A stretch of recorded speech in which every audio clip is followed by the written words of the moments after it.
Hello and welcome to Precon Decon, the video series where I deconstruct the pre-constructed decks of Magic the Gathering's history. This is part 3 of my look at the decks from Urza's Saga. So in this episode I'm going to be looking at Special Delivery, which is a green and red deck, which is focused around creatures that have the Echo ability.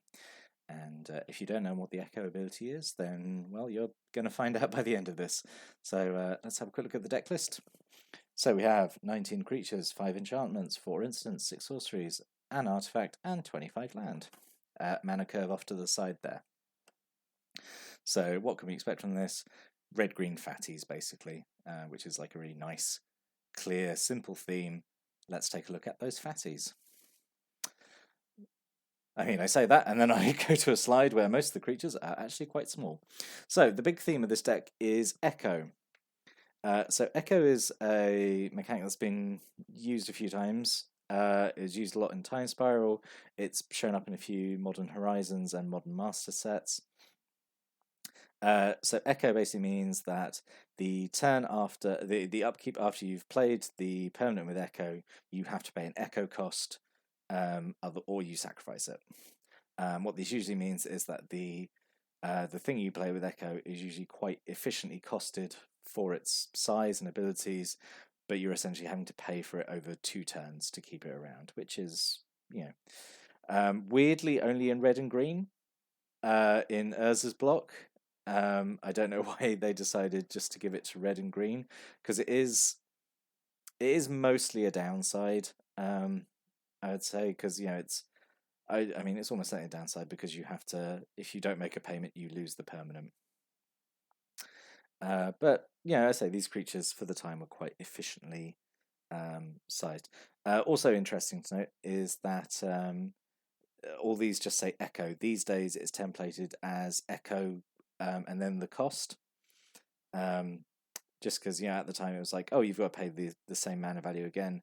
They toyed around with it in future sets by making Echo sometimes cost more or less, or not having a mana value at all. So just an interesting expansion of the mechanic. So these are all fairly straightforward creatures. Acridian is a 2/4 for 2, which is, it's a really good rate, but you've got to pay for it over 2 turns. Pouncing Jaguar is a 2/2 for 1. Goblin Warbungy is a 2/2 with haste for 2. Cradle Guard. Cradle Guard. I have so much nostalgia for Cradle Guard. This was an absolute bomb of a card back in secondary school days when we were playing Urza's block. 4/4 for trample for 3. At the time felt like ridiculously strong. Then Goblin Patrol, just a 2/1 for 1, and then Shivan Raptor, 3/1 first strike and haste. That's actually interesting, giving something with haste Echo, because it means you can play it, swing with it, and if you don't want to keep it around, you don't have to. At least you get a use out of it before having to pay the Echo cost. So Shivan Raptor Shivan Raptor. I mean, 3/1 first strike is actually fairly scary to deal with anyway. But yeah, so that's a bunch of Echo creatures. That's the bulk of the deck. And then we have a few more creatures going on here. So Bull, Hippo, and Anaconda are essentially the same creature, just one has Island Walk, one has Swamp Walk. They're both 3/3s. Thundering Giant, just a 4/3 with haste. It's fine for 5. Wild Dogs, 2/1 for 1. With cycling, which is fine. So it means you can always pay 2 and discard to draw another card if you don't want it. But has the ability during your upkeep, if a player has more life, basically every turn, or during your turn even, the player with the highest life gets Wild Dogs.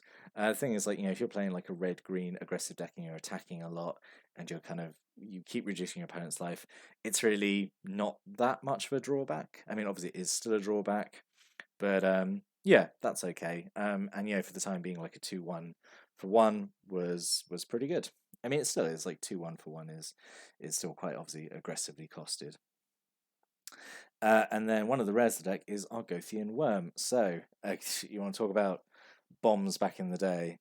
How does a 6/6 trample for 4 mana sound? Although it does have this ability when it enters the battlefield, any player can sacrifice a land to put it back on top of your library.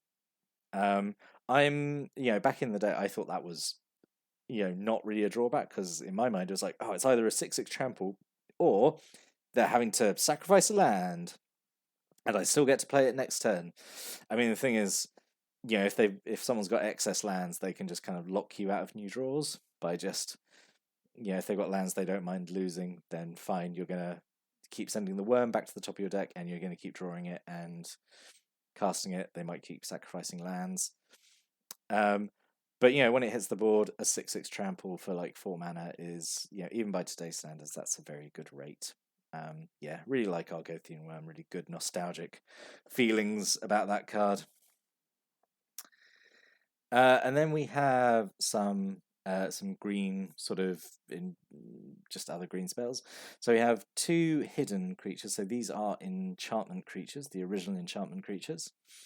So we looked at the white ones in the last video, which was the Sleeper, and those are all enchantments that become creatures when the opponent casts a creature spell.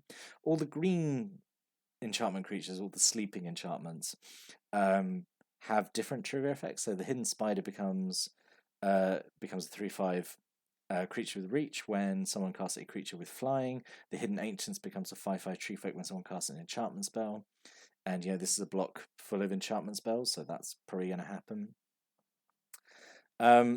This is kind of a thing where like your opponent can obviously see it coming and they can like plan around it. It can act as a bit of a deterrence. These are quite good deterrents, I think, compared to the white ones, because like a 5/5 is obviously very chunky, especially if you can drop it turn 2, dare someone to play an enchantment, and like, well, good, I've got my 5/5.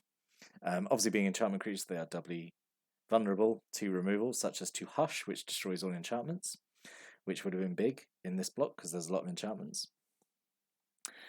And then Symbiosis. So this is like kind of the only real pump spell in the whole set, really. 2 colors to give 2 colors, 1 colorless and 1 green, to give 2 target creatures +2/+2 until end of turn. That's all right. The only thing with the wording is that it has to be exactly 2.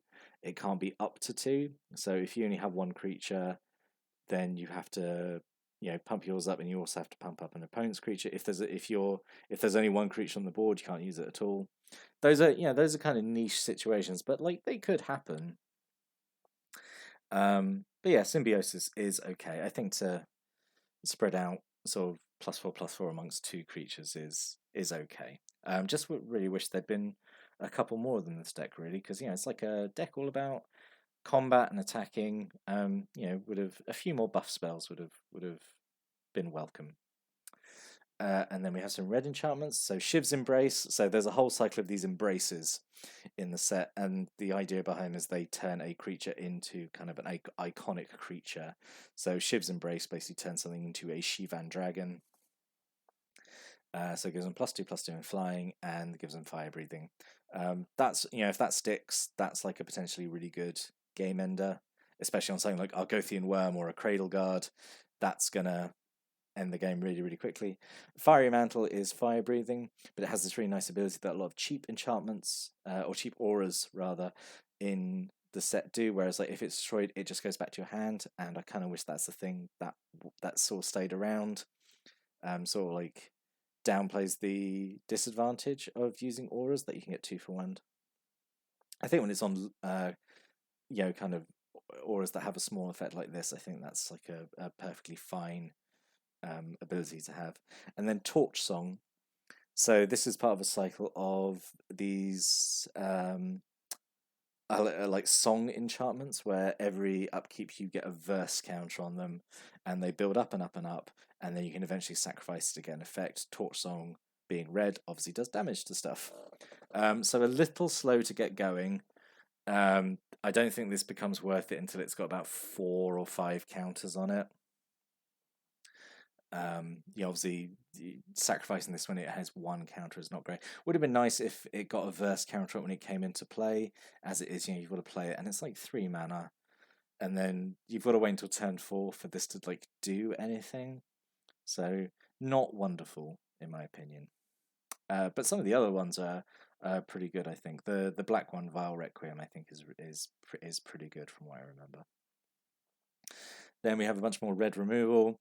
Heat Ray is instant speed, X damage to a creature.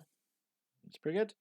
Shower of Sparks is just kind of a weak, just destroys a weak creature and does a damage to a player, which is alright.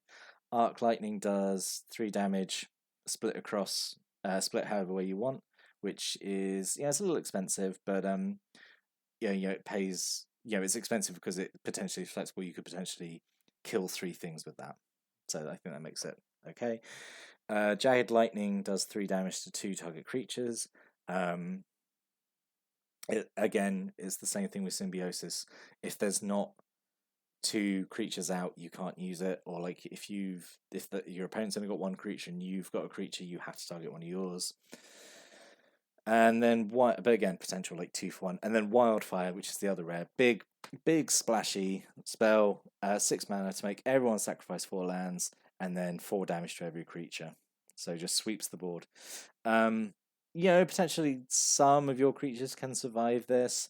Losing 4 land, not terrible in this deck because the Echo creatures are quite cheap because they have Echo. So you're usually getting good rate for this. Once you hit sort of like 4 lands, you don't really need any more than that. So Wildfire it's just a really good iconic red spell. I say just causes a lot of havoc, which a good any big red spell really should do. And then to sort of round things off, so you have Scrap, which just destroys an artifact. Has cycling, so if there's no artifacts around, you can pitch it, draw a better card.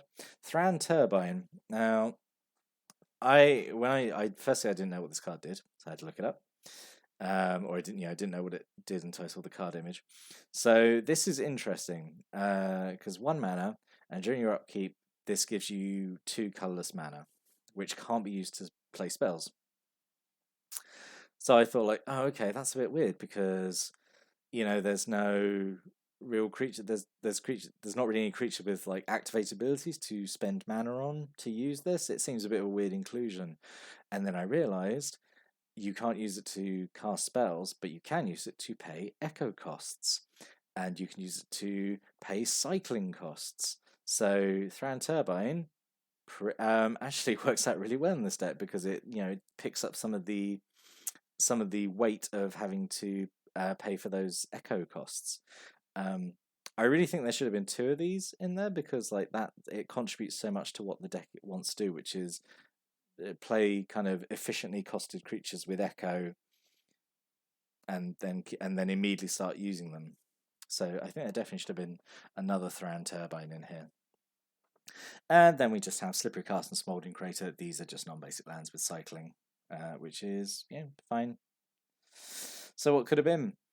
So there are definitely some cards I think should have gone in here. So I don't really like the collection of random green creatures it has, like the Anaconda and the Hippo.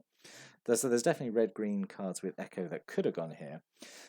So Albino Troll is one of the big ones. It's a big 3/3 for 2 mana, has Echo, has Regeneration. That's a really good iconic card. Viashino Outrider is just a 4/3 for 3.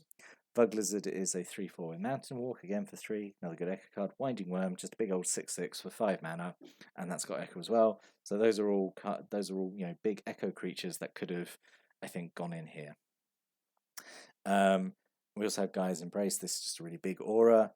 Again, it's one of those embraces, and it gives +3/+3, gives trample and regeneration, which is really good. And then a couple of rare red Echo creatures. So Lightning Dragon, just a 4/4 flyer for 4 with fire breathing. Kind of weird to me. It doesn't have haste. It feels like it should have haste. But yeah, that would have been fine to have as another rare.